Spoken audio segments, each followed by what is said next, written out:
What is going on, New York Giants fans? D. Illa here.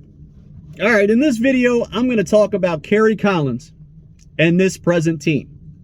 I'm making this video because I'm so tired of hearing people talk about Gardner Minshew or Jacoby Brissett as potential starting options for this football team if Daniel Jones is not ready to go at the start of the season. Because I just don't see the point in it. The talent isn't there with those two. Okay? Just like it wasn't there with Tyrod Taylor. These are stopgap quarterbacks. These are guys at their ceiling will make you a middle-of-the-road football team. They'll send you down that Washington Commanders / Washington Redskins path real quick. All right, so let's get back to Kerry Collins.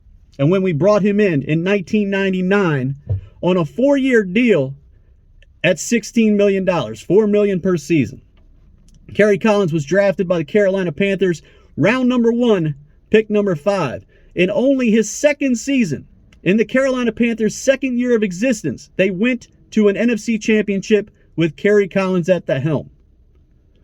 And of course, in 2000, Kerry Collins led the New York Giants to a Super Bowl berth against the Baltimore Ravens. And before that game, Kerry Collins completely lit up the Minnesota Vikings in the NFC Championship. The Giants shut them out. What was the final score? 41-0 in that game. Kerry Collins was throwing deep ball after deep ball. That game was ridiculous. I still, to this day, can't even believe what I witnessed in that game. The beating that took place on that field that day. That was awesome to watch. But Kerry Collins, when he was brought onto this team in 1999, we had some talent on this roster. We had wide receivers like Ike Hilliard, Amani Toomer, Joe Jaravicious. Now, these were younger players. Toomer had been here for, like 4 years at that point. Tiki was going into his second year. Ike Hilliard had a couple years under his belt.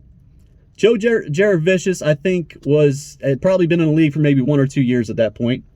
Howard Cross was at tight end. We still had Charles Way here. Ron Dane was not drafted by this team yet. Tiki was in his second year, like I just mentioned.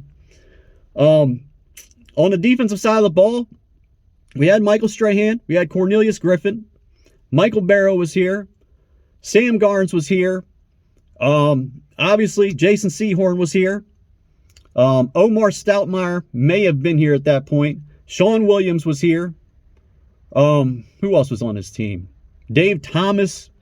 There's a lot of defensive players. Defense was pretty good. Defense was not too shabby then. Obviously, because they helped the team get to a Super Bowl in Kerry Collins' second year. But there was talent on this roster. There was potential for Kerry Collins to be our long-term quarterback. And there was one trait that Kerry Collins had that we all knew he had. Kerry Collins had the cannon. He had an absolute gun. There wasn't a throw out there that Kerry Collins couldn't make if his feet were set and he had protection. And we all knew this. As long as he kicked Grandpa's old cough medicine to the curb and actually had his mind set on football, Kerry Collins had the opportunity to come here and be a good quarterback for this football team. And that's why we brought him in here. And it did work out to an extent.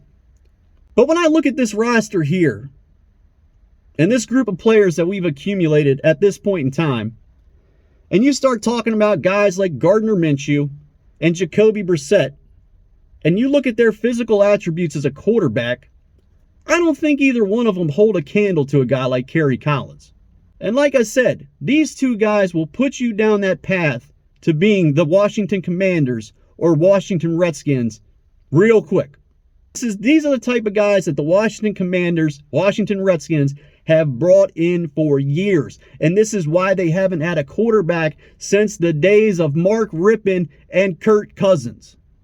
But my point is, Kerry Collins was worth bringing into this team. And guys like Gardner Minshew and Jacoby Brissett, especially with this roster that we have right now, they're not going to be a quarterback that you can possibly build around and have them at the helm for 5 years like you had Kerry Collins.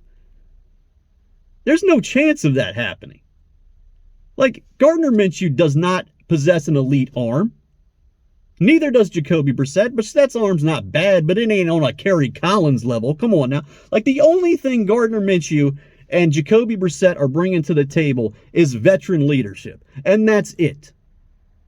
And I go back to Tyrod Taylor, and we signed him to a 2-year deal worth $11 million at $5.5 million per season. We brought him on just in case Daniel Jones had issues, got hurt. We had a good, solid backup quarterback that we could turn to. And I always said, why? Why? Where was Tyrod Taylor going to take you? Yeah, Tyrod Taylor could win some games for you, but hell, even if you managed to somehow make it to the playoffs and get yourself a playoff berth, where was Tyrod Taylor really going to take you? And I asked the same question with guys like Gardner Minshew and Jacoby Brissett. So what's the point in even spending the money on them? If Jones can't go, hell, play Tommy DeVito again.